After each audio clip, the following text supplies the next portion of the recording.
오늘 말씀의 제목은 철저한 죄인이 갖는 담대한 희망이라는 제목으로 말씀을 나누겠습니다. 우리가 민수기를 다시 한번 생각을 해봐야 됩니다. 우리가 지금 어떤 상황 속에 있는지를. 하나님께서는 이스라엘 백성들을 구원하시고 이스라엘에게 약속의 땅을 약속으로 주시겠다고 말씀하셨습니다. 그래서 약속하신 그 땅을 주시기 위해서 하나님께서는 이스라엘과 함께 가나안 땅으로 이제 가십니다. 이를 위해서 하나님께서는 이스라엘에게 하나님과 함께 하실 것들을 준비하라고 말씀하신 것이 1장부터 10장의 내용이었습니다. 그런데 이스라엘이 광야를 출발하자마자 먹는 문제로 하나님을 원망합니다. 또 하나님께서 세우신 지도자 모세의 권위에 도전하는 일들이 생겨나는 것이죠. 그래서 하나님의 함께 하시는 것이 시작부터 하나님을 향한 원망으로 시작되고 있음을 성경은 말하고 있고, 또 이들을 향해서 하나님께서 가나안 땅이 얼마나 복된 땅인지를 알게 하기 위해서 정탐꾼을 보내라고 말씀하시는데, 정탐꾼들이 갔다 와서 뭐라 그러냐면 가나안 땅은 사람을 삼키는 땅이다 라고 하면서 악평하는 죄를 저지릅니다. 그래서 하나님께서는 출애굽 1세대들은 가나안 땅에 들어갈 수가 없다. 그리고 출애굽 1세대들의 죄악으로 말미암아서 출애굽 2세대들도 40년간 광야에서 헤매게 될 것들을 하나님께서 선언하셨습니다. 그런데 그것으로 끝나지 않았어요. 이상하게도 하나님 그렇게 말씀하시면서도 15장에 와서는 무슨 이야기를 하셨습니까? 너희가 가나안 땅에 들어가서 하나님께 합당한 제사를 올려드려야 된다라는 것을 갑자기 제시한다는 것이죠. 그래서 여기서 우리는 소망을 볼 수가 있는 거죠. 하나님께서 가나안 땅에 들이시겠다는 겁니까? 들이시지 않겠다는 겁니까? 그 중에 남은 자들을 반드시 들여보내겠다라고 알려주시면서 아직도 이스라엘에게는 약속이 유지되고 있다라는 것을 보여준 것이 15장까지의 말씀입니다. 이제 16장부터 19장까지는 완전히 판도가 약간 달라지는데요. 민수기에서 11장부터 15장까지의 내용이 막 광야를 출발했을 때의 시기의 이야기고, 16장부터 19장까지의 내용은 뭐냐면 광야의 시간 대부분의 사건들을 압축적으로 설명해 주는 것이 16장부터 19장의 말씀이에요.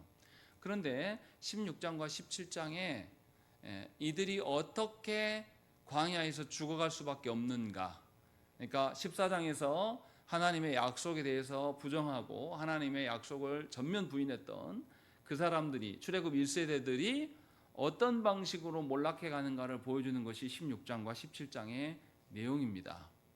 그리고 18장과 19장에서는 하나님의 언약에 대한 율례들을 다시 설명해요. 이런 방식으로 지금 말씀하고 있는 것입니다. 그래서 오늘 본문에는 하나님이 심판하심이 2번 나옵니다. 그래서 하나님이 심판하신다라는 것. 그런데 반역은 세 부분으로 나타나 있습니다. 그래서 오늘 본문에 보면 출애굽 1세대들이 하나님 향하여서 어떻게 40년간의 반역의 모습을 보였는가를 아주 압축적으로 몇 가지 사건으로 우리에게 말씀해 주십니다. 반역의 원인이 무엇인지 우리는 먼저 살펴야 되고, 또 반역하는 자들을 하나님께서 어떻게 다루시는가를 살핌으로 인하여서 우리는 어떻게 살 것인가를 볼 수가 있습니다. 왜냐하면 우리도 반역하는 데 능한 자들이거든요. 그런 점에서 본문의 가치가 있습니다.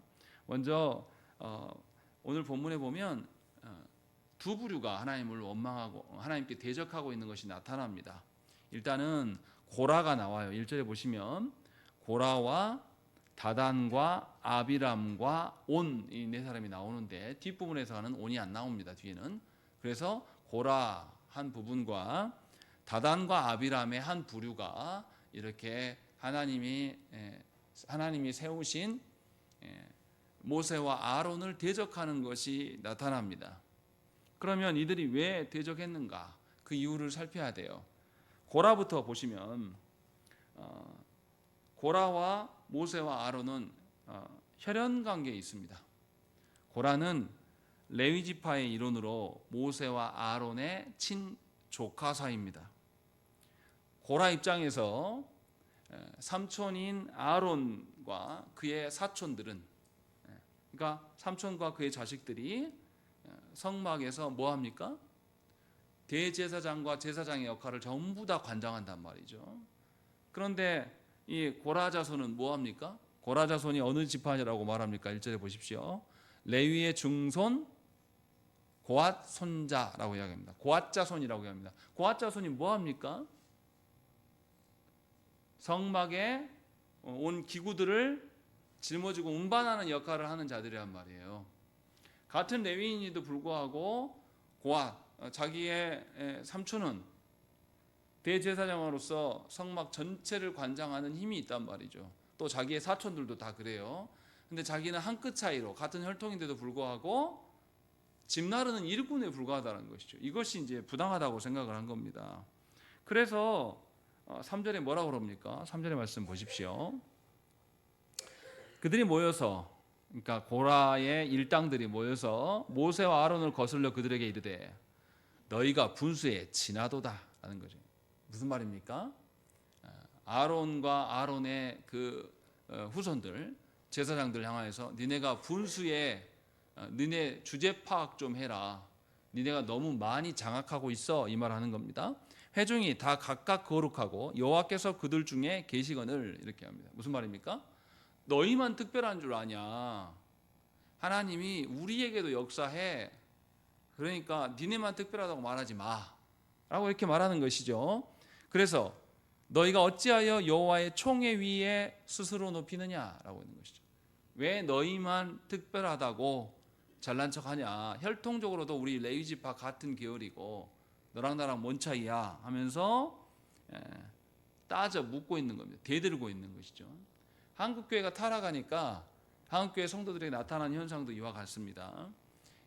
목회자를 존중해야 될 이유가 목회자 그 사람이 어떠해서 존중하는 것이 아니에요. 하나님의 말씀을 대언하기 때문에 그 역할이 어떠해서 존중하는 것입니다. 그런데 한국교회 성도들은 어떻게 대하냐면 목회자가 어리면 애기 취급을 하는 것이고 목회자의 성품이 어떠면 그 성품을 자꾸 물고 늘어지는 악한 습성이 있습니다. 그래서 교회 안에서 말씀의 가치가 현저하게 땅바닥에 떨어져 있습니다. 존중하는 인간이 없어요. 오히려 어떤 사람을 존중하냐면 말씀에 연구하지 않고 큰 교회를 한다든지 정치질을 하고 다니는 그런 악한 목사들한테는 성도들이 다 수구리고 겸손을 떨어요. 지금 고라가 하는 일이 바로 그 일입니다. 자기랑 별로 차이 안 나거든요. 혈통적으로는 사촌지간이고 삼촌밖에 안 되는 것이고 근데 직분상으로 보니까 너무 차이가 나요. 그러니까 이게 못마땅한 것입니다. 그래서 이들이 반기를 들고 있는 겁니다. 다시 말하면 하나님께서 세워놓으신 그 직분 앞에 이들이 온전하게 서 있지 않아요. 비교해보니까 아니 내가 저 사람에게 차별당할 이유가 없는데 뭐 니나 나랑 무슨 상관이야 라는 이런 태도. 그래서 한국교회가 타락하니까 성도들이 어떻게 합니까? 목사들 때문에 교회가 타락했으니까 목사 없이 교회를 하자라고 하면서 아르케 처치 어쩌고 저쩌고 하는 사람들이 한국교회에 나타나면서 이제 목사 없는 교회를 만들어가고 있습니다. 그런 일들이 실제로 있어요. 그래서 이제 모세가 이들에게 지적을 합니다. 니네가 옳지 않다라고 하는데 3절, 4절을 보십시오. 모세가 듣고 엎드렸다라고 되어 있습니다. 이 엎드린 건 누구한테 엎드린 겁니까? 우리가 지난 시간에 했었잖아요. 모세가 엎드린다라는 것이 어떤 의미입니까? 하나님의 임재가 곧 있을 것이다. 그래서 하나님께 엎드리고 있다라고 이야기하는 거죠. 모세는 그 사람들의 반응 앞에서도 지금 뭐 하고 있냐면 하나님의 어떠하심을 말하고자 하는 거죠. 그래서 모세가 지적을 합니다. 9절 보십시오. 이스라엘의 하나님이 이스라엘 회중에서 너희를 구별하여 자기에게 가까이 하게 하사 여호와의 성막에서 봉사하게 하시며 회중 앞에 서서 그들을 대신하여 섬기게 하셨다라고 이야기를 합니다. 누가 하셨다고요? 하나님이 하신 것. 네가 이 성막에서 하나님 가까이 와서 짐꾼으로라도 있는 것은 하나님이 그렇게 하신 거다. 아론의 계열이 저렇게 서 있는 것 역시도 하나님이 하신 것이 내가 한 거 아니다. 아론이 한 게 아니다. 라고 분명하게 밝힙니다. 그리고 두 번째로 하나님께서 고라 자손에게 맡긴 일, 성전의 기물을 운반하는 일이 작은 일이냐라고 이야기합니다. 9절 끝부분에 보세요. 그들을 대신하여 섬기게 하심이 너희에게 작은 일이겠느냐. 성전에 이 기물을 가까이 하는 것 자체가 영광스러운 일이 아니냐라고 이야기를 하고 있는 거죠. 니네가 왜 이것을 잃어버리고 있냐라고 지금 말씀하고 있는 것입니다. 로마서 9장 20절에 바울이 뭐라고 말하냐면, 이 사람아 네가 누구이기에 감히 하나님께 반문하느냐. 지음을 받은 물건이 지은 자에게 어찌 나를 이같이 만들었느냐 말하겠느냐 라고 말하면서, 사람이 자신의 지금 존재됨, 이것을 가지고 네가 피조물인데 이러쿵 저러쿵 말할 수 있냐 하면서 바울이 이 그릇 만드는 그 비유로 설명을 합니다. 그릇 만드는 사람이 마음대로 만들었다가 붓기도 하는 것이지 니네가 뭔데 이러쿵 저러쿵 말하냐라고 이야기를 하는 것입니다. 우리 시대를 보면 그게 나타납니다. 우리 시대는 어떻습니까? 남성됨, 여성됨, 이것을 존중하지 않아요. 남성됨과 여성됨은 누가 선택할 수 있다고 생각합니까? 지가 선택할 수 있다고 생각하는 겁니다. 내내 남자로 살아왔다가 어느 날 갑자기 내 안에 여성성이 있어요. 그러면 갑자기 여성으로 인정해 주라는 거죠. 이런 막대먹은 짓거리들을 하고 있기 때문에. 또 그들만 그렇습니까? 우리들도 그런 게 있어요. 하나님은 처음 창조하셨을 때부터 남자와 여자의 기능을 같게 창조하셨습니까? 같게 창조하지 않으셨어요. 여성을 통하여서 교회를 드러내라고 하나님 말씀하셨고, 남성을 통하여서 그리스도를 드러내라고 말씀하셨어요. 역할이 달라요. 그런데 현대인들은 어떤 생각을 갖고 있습니까? 남자 여자 똑같아. 그래서 가정에 들어와서도 기능이 다른데 뭐라고 말하냐면, 나도 육아휴직하니까 너도 육아휴직해, 나도 빨래하니까 너도 해, 나도 밥하니까 너도 해, 이런 생각들을 갖고 있는 거예요. 그래서 성경에서 말하는 남성됨과 여성됨이 있는데도 우리는 그걸 존중하지 않습니다. 똑같다라고 생각을 하는 거예요. 누가 정한 겁니까? 자기가 정한 거예요. 하나님이 정하신 거 인정하지 않습니다. 그리고 자기도 그럴 뿐더러 자기의 자녀들에게도 뭐라고 말합니까? 야, 결혼해서 지고 살지 마, 애 많이 낳으면 힘들다, 늦게 결혼해 라고 하면서 하나님이 정해놓은 모든 질서를 누가 깨트리냐면 부모된 자들이 먼저 깨트립니다. 이 교만이 지금 고라에게 있는 겁니다. 하나님께서 정해놓은 자리가 있는 거다라고 모세가 말씀하는 거죠. 그리고 세 번째, 고라가 무엇 때문에 이 아론과 모세에게 대들었습니까? 고라는 자신보다 더 나은 사람만 쳐다보고 있어요. 자신보다 더 월등해 보이는 사람들에게만. 같은 레위 지파 중에서도 성소에 기물을 운반하는 자들 중에서도 누가 더 거룩한 일을 담당합니까? 고라만 이렇게 등에 짊어지고 가는 자들이 아니잖아요. 같은 레위 지파 중에서도 게르손과 무라리 지파가 있습니다. 이들은 뭐 움직입니까? 게르손은 성소의 천막이라든지 이런 것들을 메고 운반하는 사람이에요. 그리고 무라리는요, 성전의 기둥들, 판자 이런 것들을 운반하는 자들이란 말이죠. 그러면 성소에서 거룩의 정도를 따져보면 누가 더 거룩한 자리에 들어갑니까? 고라 자손들이 성소의 기물을 감당하기 때문에 더 거룩성을 봤을 때 더 중요한 일을 하고 있다는 것입니다. 그러니까 이 무랄이나 게르손 자손과 비교해 봤을 때 자신이 훨씬 더 중요한 일을 하고 있어요. 이것을 발견했다라면 이렇게 교만하지 않을 수 있었다라는 것이죠. 사람이 불행해지는 이유가 무엇입니까? 하나님께서 나에게 맡겨준 일에 대해서 소명의식 없이 살아가기 때문에 사람이 불행해지는 겁니다. 부모로서 살아가면서도 자녀가 내 뜻대로 안 되는 것을 가지고 왜 이러지 이렇게 원망만 하기 때문에, 그게 아니고 하나님께서 나를 부모로 불러주셨는가, 그 불러주신 대로 내가 하나님 앞에서 살아가야지 라고 생각하면 자녀가 말 듣지 않고 엇나가는 일에 대해서도 누구한테 묻겠습니까?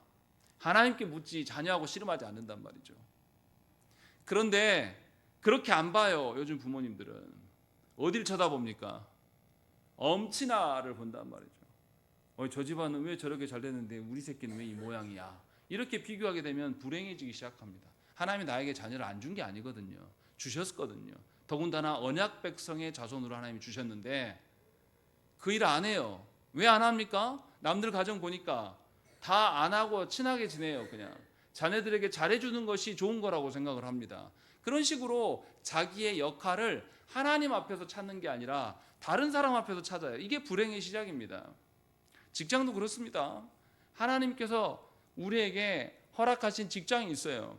그 직장이 하나님께서 주신 직장이라고 믿고 살아가는 사람이면 거기에서 하나님 나라를 이뤄갈 거예요. 여러분들 이삭 토스트 아시잖아요. 이삭 토스트 처음 창업하신 분이 그리스도인이에요. 그분이 처음 어떻게 하려고 해서 이삭 토스트 했습니까? 먹고 살려고 한 거예요. 그냥 자기가 뭔 특별한 아이디어가 아니라 너무 가난해서. 그래서 길거리에서 이삭 토스트 시작하다가 거기서 열심히 팔아가지고 잘 되니까 주변에 힘든 사람 오면 그 사람들한테 알려줬어요. 이렇게 하라고.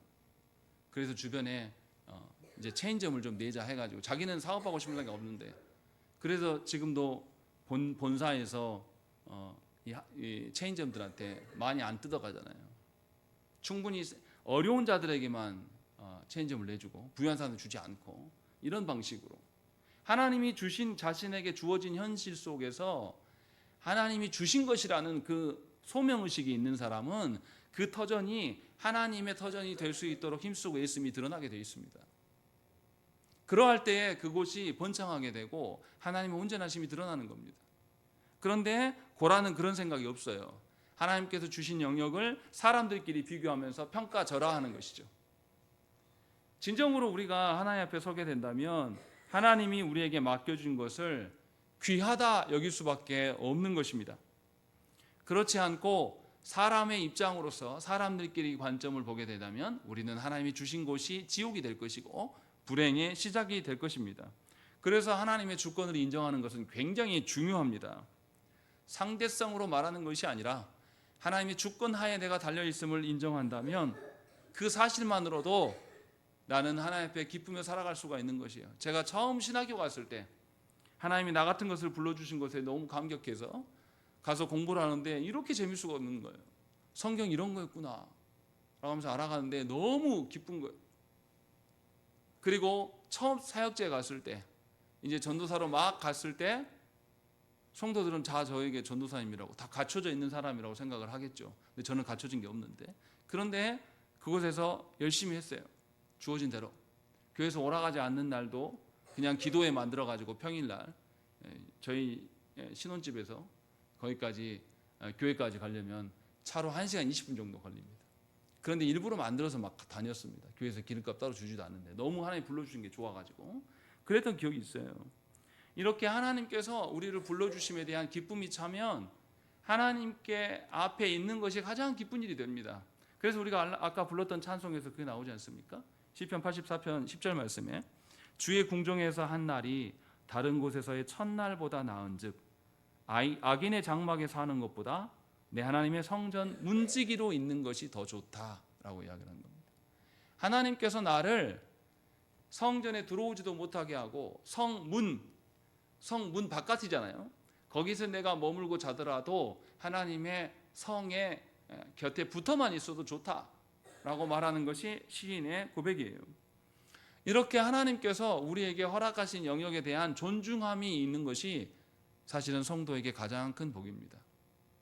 하나님께서 나에게 맡겨주신 이 가정, 하나님께서 나에게 허락하신 이 일터, 하나님께서 주신 교회, 이런 것을 귀하게 여기는 자는 하나님이 주신 곳을 더욱더 귀하게 여기고 힘쓰고 애쓰면서 더 귀하게 세워갈 거예요. 그러나 사람의 눈으로 보니까 아이고 우리 가정이 뭔 별일이 있냐, 우리 새끼들도 별로고 우리 남편은 믿지도 않고 이렇게 생각하면 이건 한도 끝도 없는 거죠. 또 교회도 마찬가지죠. 왜 우리 교회는 이래? 왜 우리 교회는 부흥되지 않아? 왜 우리 교회는 작아? 이런 논리로 보게 되면 이제 인간적인 방법을 동원할 수밖에 없는 것이죠. 그래서 고라가 타락하게 된 겁니다. 그래서 하나님이 주신 귀한 자리를 박차고 나가서 거짓된 길로 서게 되는 것이죠. 사실 고라가 3절에서 말하는 회중이 다 각각 거룩하고 그들에게도 하나님이 계신다라고 이렇게 말하는 것은 바른 신앙 고백이 아니라 자신의 거짓됨을 감추려고 하는 악한 발언이에요. 뭐 하고 싶어서입니까? 아론의 직분을 도둑질하고 싶어서일 뿐입니다. 그래서 10절에 뭐라고 말합니까? 우리 읽겠습니다. 10절 시작.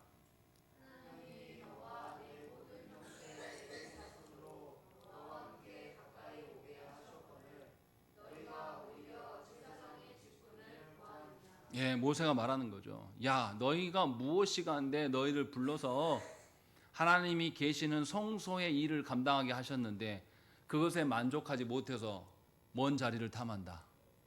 제사장 자리를 욕심내냐라고 말하면서 모세가 경고하는 것입니다. 성경에 이런 사람이 나옵니다. 마리아가 비싼 향유를 가져와다 누구 발 아래에 깨뜨려 붓습니까? 예수님의 발 아래 부어요. 그러니까 누가 책망하죠? 가룟 유다가 그 비싼 것을 팔아서 가난한 자들에게 도움이 얼마나 큰데 그것을 거기다 헛되게 낭비하냐라고 이야기합니다. 그때 사도 요한이 가룟 유다의 속마음이 무엇인지를 폭로합니다. 요한복음 12장 6절 말씀에 이렇게 말함은 가난한 자들을 생각함이 아니요 그는 도둑이라 돈깨를 맞고 거기 넣는 것을 훔쳐감이라라 라는 것이죠. 가룟 유다의 생각은 그 향유 옥합을 가져다가 팔아서 재정이 넣었으면 지거가 될 거라고 생각을 한 거죠. 그래서 죽게 하는 것에 대해서 너무 과하다라고 하면서 평가절하하면서 그걸 막고 있는 거예요. 그래서 잠언 26장 24절 말씀에 뭐라고 합니까? 원수는 입술로는 꾸미고 속으로는 속임을 품나니 그 말이 좋을지라도 믿지 말 것은 그 마음에 7가지 가정한 것이 있음이니라 라는 것이죠. 말로 속일 수 있다라는 이야기를 경고하면서 그것이 옳지 않다라고 이야기를 합니다. 이처럼 우리는 늘 다른 사람들과 비교하면서 우리 자신의 거짓됨을 자꾸 포장하려고 하는 그런 습관들이 남아 있습니다. 그래서 우리는 그때마다 생각을 해야 돼요.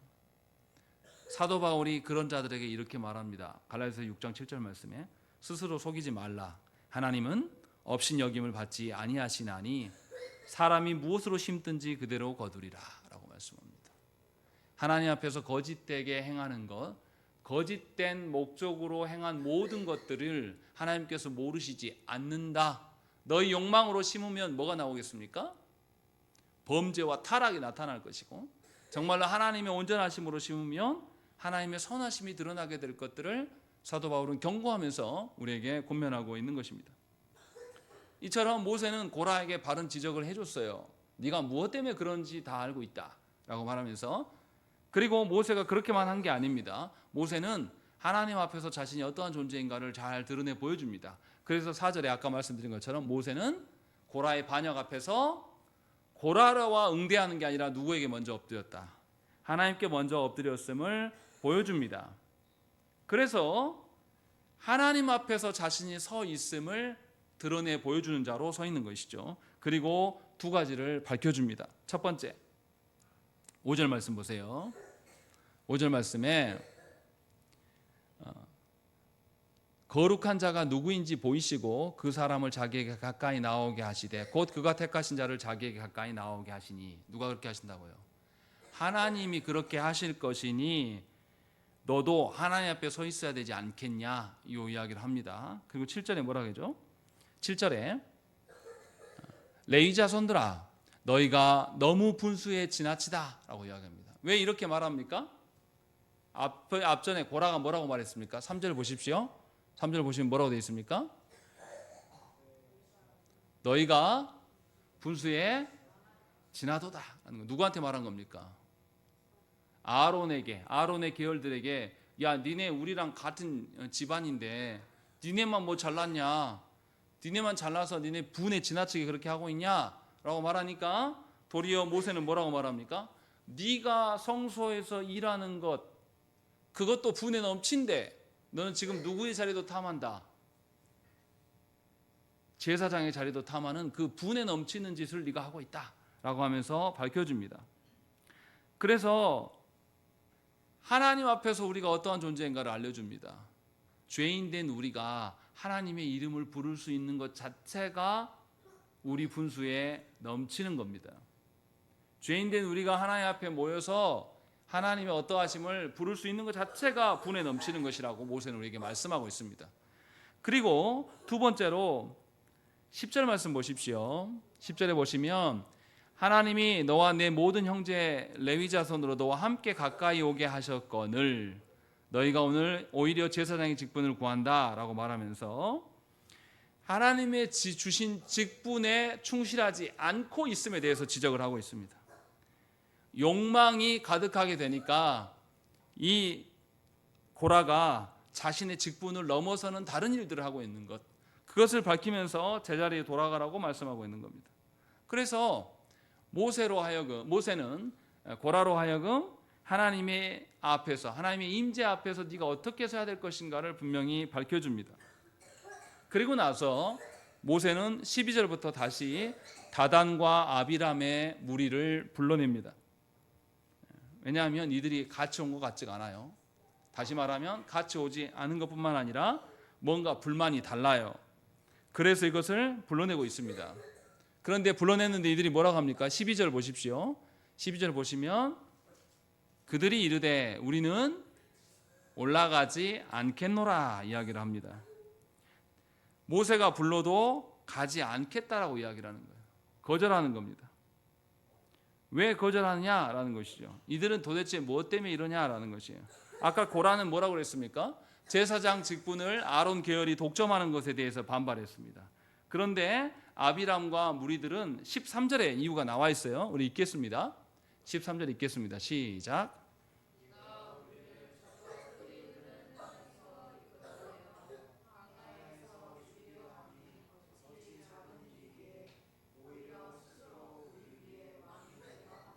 여기서 큰 범죄의 고백을 합니다. 13절에 뭐가 이상합니까? 다단과 아비람이 뭐라고 말합니까? 어디를 젖과 꿀이 흐르는 땅이라고 말합니까? 어디겠습니까? 애굽이죠, 애굽. 13절에 뭐라고 써 있습니까? 네가 우리를 젖과 꿀이 흐르는 땅에서 이끌어내요 라고 이야기합니다. 광야 오기 전에 이스라엘이 어디 있었어요? 애굽에 있었단 말이죠. 그러니까 우리 애굽에서 잘 먹고 잘 살았는데 왜 우리를 끌어냈냐라고 이야기하는 거예요. 이 말은 하나님의 구원을 부정하는 겁니다. 하나님이 우리를 구원하심에 대해서 평가절하하고 있는 거죠. 사실은 하나님께서 어디를 젖과 꿀이 흐르는 땅이라고 말씀하셨습니까? 가나안이라고 말씀하셨어요.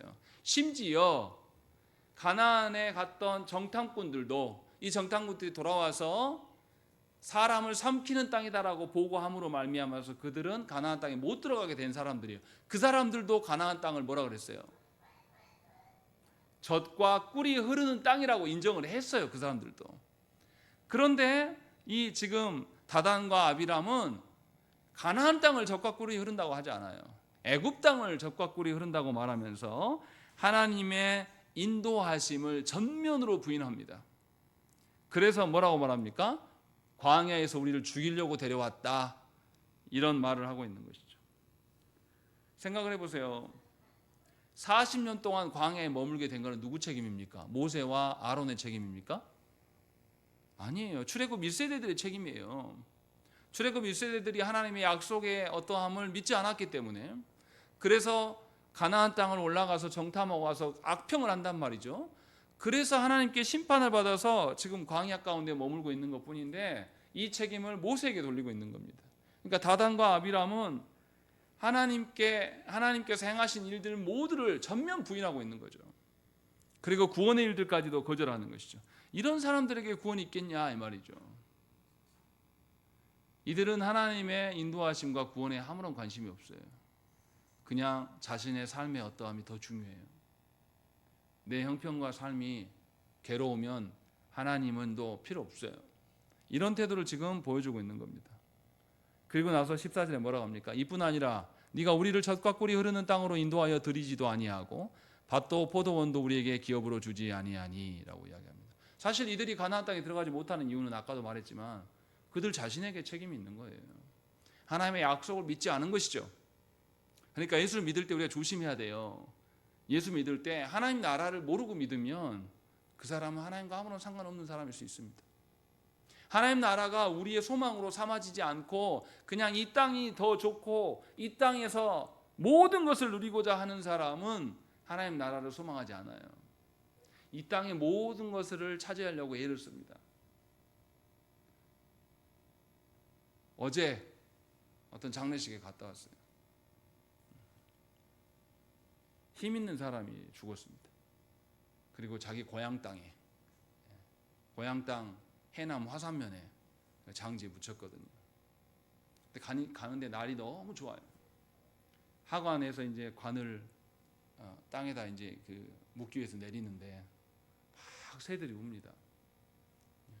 제가 거기서 무슨 생각했냐면, 야, 우리가 이분도 이 동네에서 태어나고 세상을 한번 거머쥐어 보려고 막 세상에서 막 쫓고 행복과 승리와 권자를 쫓아서 막 왔는데 결국에는 하나님이 딱 치시니까 바로 다시 돌아와서 이 흙바닥으로 눕는구나.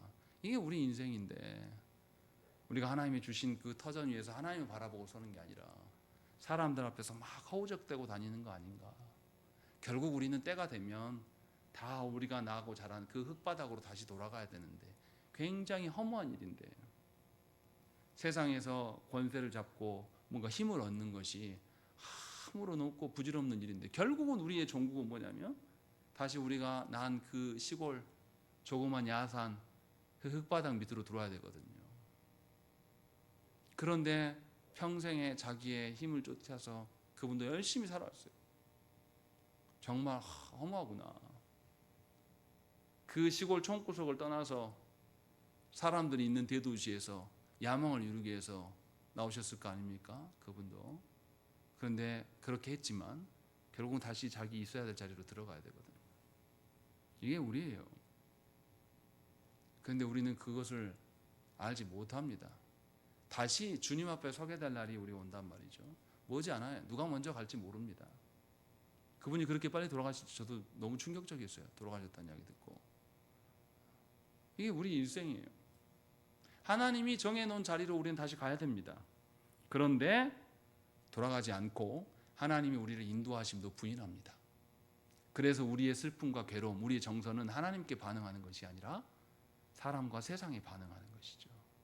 아비람과 이 다단이 그런 것처럼 우리 역시도 그런 것이죠. 이것을 지금 말씀해 주고 있는 것이에요. 그런데도 모세는 어떻게 합니까? 15절 말씀 보세요. 모세가 심히 노하여 여호와께 여짜오되 라고 되어 있습니다. 이게 얼마나 어려운 이야기입니까? 분노가 막 차오르는데 모세가 뭐 했다고요? 기도했다라고 이야기합니다. 기도가 잘 될 때 기도하는 것이 아니라 타락한 백성, 자기의 하나님께서 자신에게 목양자의 권세를 주셨어요. 이스라엘의 인도자의 권세를 모세에게 주었는데 그 모세에게 대들고 있는 그 사람을 대해서 분노가 치밀어 오를 때 모세는 뭐합니까? 하나님께 기도합니다. 모세는 어떤 사람이니까? 누구보다도 하나님의 주권을 인정하는 자입니다. 자신이 지금까지 이스라엘 백성을 애굽에서 건져오고 여태까지 하고 아이고 내가 얼마나 고생했는데, 내가 목회하느라고 평생에 얼마나 울었는데, 이 소리 하는 사람이 아니에요. 바르게 가르치고 말씀대로 하라고 이스라엘 백성은 뭐까지 했습니까? 하나님의 언약의 말씀을 줄 때 이스라엘 뭐 했어요? 금송아지 만들어가지고 거기에 절하는 그 인간들 보면서 모세가 그때는 어떻게 했습니까? 하나님 주신 두 언약의 돌파는 어떻게 해요? 분노해서 깨트렸던 자예요. 근데 모세가 달라졌습니다. 그렇게 하지 않고 있습니다. 분노함에도 불구하고 하나님께 기도한다라고 이야기를 하고 있어요. 그리고 하나님께서 명하신 대로 하려고 묻고 있는 거죠. 그래서 하나님께서 모세를 통해서 고라 일당에게 향로를 갖고 나오라고 이제 하는 대로 그렇게 명하는 것이죠. 그런데도 하나님의 처분 앞에서도 19절에 고라 자손은 뭐합니까? 고라가 온 회중을 회막문에 모아놓고 그 두 사람을 대적하려 하며 라고 되어 있어요. 하나님 앞에 섰어도 이 고라는 뭐하는 거죠? 사람의 술수로 이 두 사람을 우세하게 만들어가지고 자기의 어떤 걸 이루려고 하는 것이죠. 그때 하나님이 친히 역사하십니다. 모세는 그런데도 그런 자들 앞에서 어떻게 태도합니까? 22절 말씀 보겠습니다. 22절 말씀 읽겠습니다. 시작.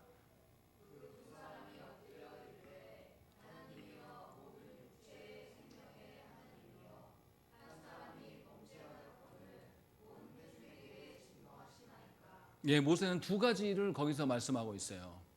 모세가 하나님께 호소하는 근거가 어디에 있냐면 모든 육체의 생명의 하나님이십니다 라고 이야기하는 거죠. 이것은 우리가 너무 불쌍하니까 우리 보고 용서해 주세요 이 말하는 게 아닙니다. 무슨 이야기하는 겁니까? 하나님은 모든 생명의 주관자이시지 않습니까? 하나님의 속성에 기대어서 하나님께 간구하고 있는 모습을 하나 보여줘요. 그리고 또 무슨 이야기 합니까? 한 사람이 범죄하였거늘 온 회중에게 진노하심이 맞습니까? 라고 묻는 거예요. 이거 어디서 나왔던 이야기입니까? 네, 아브라함이 소돔 멸망하신다고 하나님 하셨을 때 하나님 아브라함이 어떻게 합니까? 어떻게 의인이 악인들과 함께 멸망당할 수 있습니까? 50명에서 10명까지 줄여달라고 아브라함이 했던 그 아브라함의 그 중보의 사역, 이것을 지금 누가 하고 있는 거죠? 모세가 하고 있는 겁니다. 이렇게 모세는 놀라운 태도를 보여주는 거예요. 자기를 향하여서 대적하는 이 백성들, 타락한 이 백성들을 향해서 뭐 하고 있냐면 하나님께 은혜를 구하고 있는 것이죠. 이게 모세의 놀라운 태도입니다. 모세가 지도자다운 면모를 갖췄습니까? 갖추지 못했습니까? 갖추고 있는 거죠. 얼마나 이게 놀랍습니까? 그런데 하나님께서는 이 모세의 기도를 들어주십니다. 그리고 전부 다 진멸하지 않으시고 누구만 죽입니까? 반역자들과 그들의 가족과 그들의 장막과 그들의 물건만 하나님께서 다 삼켜버리십니다. 그리고 250명의 분향하는 자들도 불로 싹 태워버립니다. 그래서 백성들에게 증거를 보여주시는 것이죠. 그런데 하나님은 심판만 하시는 분이시냐? 그렇지 않아요. 36절부터 40절의 말씀 보시면 이제 향로에 불로 태워진 자들이 다 태워져 버렸으니까 뭐가 남았겠습니까? 향로가 남아있는 거죠. 향로가 250개 남아있잖아요. 그것을 하나님 가지고 뭐 하라고 말합니까? 그것을 다 녹여서 뭐 만들으라고요? 제단의 밑 받침대에 노수로 하나 덧입혀라 라고 이야기하죠. 그리고 그 노수로 덧입힌 것을 어떻게 하라고요? 후손들에게 증거로 남기게 해라 라고 말하는 거죠. 너희들이 타락하여서 이렇게 불로 태워졌다, 이것을 제단 앞에 나올 때마다 기억하라 라고 하나님께서 증거로 남겨주신 거예요. 출애굽 1세대들은 이렇게 하나님을 반역하다가 죽임을 당했으나 출애굽 2세대들과 후손들은 하나님의 심판을 이 제단에 덧입혀진 것을 보면서 깨달으라고 증거로 알려주시는 것이죠. 이것이 하나님께서 주시는 은혜입니다. 그런데 더 놀라운 이야기가 41절부터 있어요. 누가 반역합니까? 누가 반역해요? 심각한 거죠. 하나님이 하나님의 세우신 이 직분자들에게 반역한 자들을 하나님이 심판하시 보여주셨단 말이죠. 그런데 그것을 다 봤어요, 이 회중이. 그리고 그것만 본 게 아니잖아요. 하나님께서 반역한 자들의 심판의 증거로 이 향로로 제단을 덧입히게 하시는 증거까지도 남겨놓으라고 하셨단 말이죠. 그렇게 하나님께서 보호하려고 하셨는데 이들이 그걸 다 봤음에도 불구하고 이스라엘이 어떻게 합니까? 이스라엘의 온 회중이 하나님을 향하여서 원망하고 모세와 아론에게 원망하고 있는 것이죠. 그것도 뭐라고 말합니까? 이 말하는 표현을 잘 보세요. 기가 막혀요. 너희가 누구를 죽였다? 여호와의 백성을 죽였다라고 이야기하는 겁니다. 누가 여호와의 백성이라고 말하는 겁니까? 자기들이 하나님의 심판하심을 보고도 하나님의 세운 자를 향해서 대적하고 있는 그 사람들을 향해서 뭐라고 하냐면 니네가 아까 죽은 사람들이 누구라는 거예요? 여호와의 백성이라는 거예요. 하나님의 심판으로 고람과 다단과 아비람 또 그리고 그 속해 있는 자들이 죽은 거 누구 책임이다? 모세와 아론 책임이다 하면서 온 백성이 어떻게 해요? 대들고 있는 거죠. 하나님의 심판을 받음에도 불구하고 이들은 하나님께 회개할 생각이 추호도 없어요. 모세와 아론을 향해서 끝까지 대적합니다. 이 보십시오. 이들의 죄악이 얼마나 지독합니까? 얼마나 죄악이 커요. 정말 집요해요. 끝까지 자신들이 여호와의 백성이라고 말하고 누가 잘못했다는 겁니까? 모세와 아론만 잘못했다는 거예요. 모세하고 아론에게 대들었던 자들이 하나님이 다 심판하셔서 그것도 특별하게 심판하셨단 말이에요. 그냥 우연히 죽은 게 아니라 땅이 꺼져서 그 사람들의 장막만 땅이 다 삼켜버렸어요. 그리고 또 거기에 동조했던 250명의 사람들이 향로에 불이 나와서 그들을 다 태워버렸단 말이에요. 이쯤 되면 알아야 되지 않습니까? 갑자기 뭐 홍수나서 죽은 것도 아니고 누가 봐도 이거 하나님 하신 거 뻔히 드러나는데, 그런데도 이 이스라엘 백성들은 죄에 사로잡혀 있습니다. 오늘 본문에서 우리가 무엇을 보여줍니까? 우리의 죄가 얼마나 지독한지를 보여주는 겁니다. 하나님께서 온 인류가 타락하여서 하나님이 물로 심판하시고 다시금 새로운 출발을 하나님 주셨어요. 그 출발의 은혜를 누린 자들이 누굽니까? 노아 가족이잖아요. 노아는 이 세상이 물로 차오를 때 물에서 수장당해서 죽는 사람들, 살려달라고 아우성되는 사람들의 모습을 다 봤을 겁니다. 그런 심판을 목도했음에도 불구하고 노아가 어떻게 합니까? 다시 육지가 드러나니까 바로 뭐 하죠? 포도나무에 심겨진 포도로 인하여서 먹고 취하여서 자녀들이 범죄하는 것들을 보여줘요. 바로 타락해버립니다. 이게 우리의 죄성이에요. 그냥 적당하게 우리가 죄를 다스릴 수 있고 적당하게 죄에서 우리가 막 떨어져 나갈 수 있는 사람인 것처럼 착각하시지 말라는 거죠. 죄는 정말 집요합니다. 죄는 우리의 생각보다 훨씬 커요. 그런데 우리는 죄를 어떻게 생각하냐면 우습게 여깁니다. 별거 아니야. 뭐 그럴 수도 있지. 그래서 성경에서 뭐라고 말합니까? 죄가 우는 사자처럼 너희를 삼키려 한다라고 이야기하는 것이죠. 죄가 얼마나 무서운지를 우리가 깨달아야 돼요. 홍수 이후에 노아만 그랬습니까? 출애굽기 20장 20절 말씀에 하나님 뭐라고 하십니까? 모세가 백성에게 이르되 두려워하지 말라. 하나님이 임하심은 너희를 시험하고 너희로 경외하여 범죄하지 않게 하려 하심이다 라는 것이죠. 출애굽기 20장에 뭐가 있습니까? 하나님께서 이스라엘 백성들에게 십계명을 친히 나타나셔서 보여주신단 말이죠. 그러니까 그 하나님이 나타나심 앞에서 이스라엘이 어떻게 해요? 벌벌 떨어요. 그러니까 모세가 얘기합니다. 하나님께서 오셔서 율법을 주신 것은 너희로 범죄하지 않게 하기 위함이야 라고 알려줬단 말이에요. 그런데도 이들이 하나님의 말씀을 받고 난 뒤에 곧바로 뭐합니까? 금송아지 만들어요. 모세가 하나님께 언약의 돌판을 받으러 올라가는 그 사이를 못 참아가지고 바로 만들어버립니다. 성경에서 가장 악한 죄 중에 하나인 그것들을 언제 봤냐면 하나님과 시내산에서 언약을 맺고 하나님으로부터 언약의 증표인 율법을 받고 이러고 있는 중에 타락한단 말이죠. 이게 말이나 되냐 이 말이에요. 마치 이것과 같아요. 남편과 아내가 이제 막 결혼해가지고 신혼을 즐기려고 하는데 그 신혼방에서 다른 여자랑 품고 자고 있는 거, 이거 용서가 됩니까? 이것이 죄라고 성경은 말하고 있는 겁니다. 이렇게 무서운 거예요, 죄가. 막 결혼해가지고 깨가 쏟아지고 서로를 위해서 살아야 될 그 신혼방에서 다른 여성과 잠자리 하고 있는 남편을 보면 우리가 용서가 됩니까? 그게 죄라고 지금 말하고 있는 겁니다. 그런데 이렇게 집요하고 큰 타락 앞에서 하나님 어떻게 하십니까? 하나님은 오늘 본문에서 구원도 말씀해 주십니다. 분명하게 하나님을 향하여서 하나님이 이 이스라엘 백성들에게 대들었던 자들, 반역했던 자들 하나님이 심판하심을 보여줬어요. 또 그리고 심판하지 않기 위하여서 그 향로로 제단에 놋을 입히라고까지 말씀하셨습니다. 증거까지 마련해 주셨습니다. 그런데도 이들이 하나님 앞에 대적해요. 그러면 나 이제 참을 만큼 참았어, 니네 다 죽어, 이래야 되는 게 맞잖아요. 근데 하나님 어떻게 하십니까? 아론에게 46절 말씀 보십시오. 모세가 아론에게 이르되 너는 향로를 가져다가 제단의 불을 그것에 담고 그 위에 향을 피워가지고 급히 회중에게로 가서 그들을 위하여 속죄하라. 여호와께서 진노하셨으므로 연병이 시작되었습니다 라고 이야기하는 것이죠. 그렇게 해서 하나님이 심판하는 도중에도 하나님은 살 길을 여십니다. 그래서 상징적인 이야기가 나와요. 48절 말씀 읽겠습니다. 시작.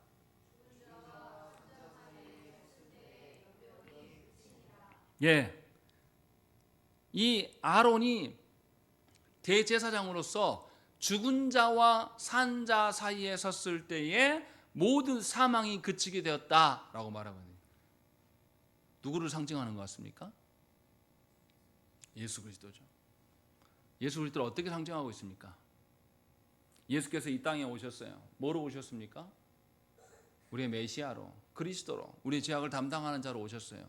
그런데 그 예수께서 오셨을 때에 자기 백성들이 누구를 부인합니까? 예수를 부인해요. 그냥 부인하지 않아요. 어떻게 합니까? 잡아 죽이려고 합니다. 그리고 예수님이 멸시당합니다. 자기 백성들한테. 그리고 자기 백성들이 예수님을 끌고 가서 어떻게 해요?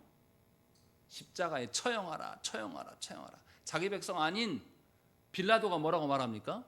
내가 볼 때 죄가 없는데 그래도 괜찮겠어? 니네가 원하는 대로 저 예수를 십자가에 매달면 피값 너희가 받아? 여기까지 확인해 주잖아요. 그러니까 유대인들이 뭐라고 합니까? 오케이, 좋아, 우리가 받아. 죽여. 그렇게 예수께서 우리 가운데 오신 거죠.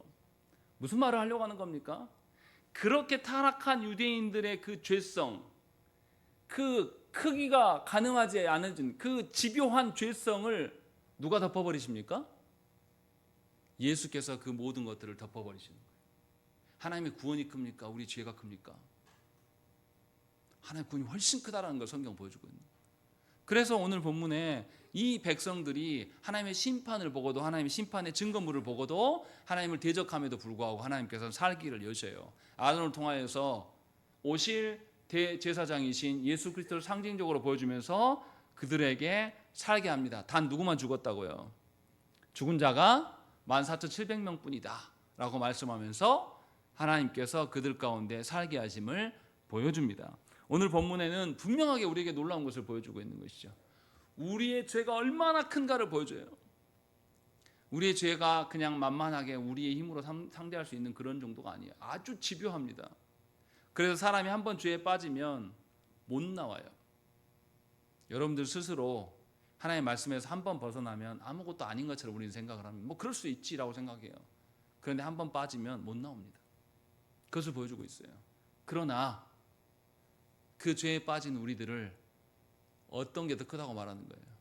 하나님의 은혜, 하나님의 구원이 이 모든 죄악을 덮고도 남음이 있다라고 말씀하고 있는 거예요. 그래서 로마서에서 우리가 아직 죄인 되었을 때에 그리스도께서 우리를 위하여 죽으심으로 하나님께서 우리에 대한 자기의 사랑을 확증하셨다라고 하는 것이죠. 우리가 죄인 되었을 때에 하나님의 사랑으로 죄를 격파하셨다라고 성경은 우리에게 말씀하고 있는 것이죠. 그럼 이제 우리가 어떻게 살아가야 됩니까? 우리가 하나님의 자녀라고 말하고 살아가면서도 우리는 늘 어디로 기울어요? 죄의 노예로 살아갑니다. 그래서 항상 우리의 선택은 어디에 가깝습니까? 죄에 가까운 선택을 늘 하게 돼 있어요. 우리는. 그래서 죄가 엄청나게 크고 질기고 집요하다는 것을 경험한단 말이죠. 그러나 그렇게 우리가 그런 존재이기 때문에 우리는 뭐 해야 돼요? 뭐에 대해서 항상 경각심을 가져야 됩니까? 죄에 대해서 경각심을 갖고 살아가야 돼요. 우리 스스로 이만하면 됐어, 우리가 선줄로 생각하면 반드시 어떤다고요? 넘어질 줄 알라고 바울이 경고합니다. 그러니까 우리는 늘 살아가면서 죄에 대해서 아주 경각심을 가져야 돼요. 혹 죄에 대해서 경각심을 가졌음에도 불구하고 우리가 죄에 빠져서 휩쓸려 갈 수도 있습니다.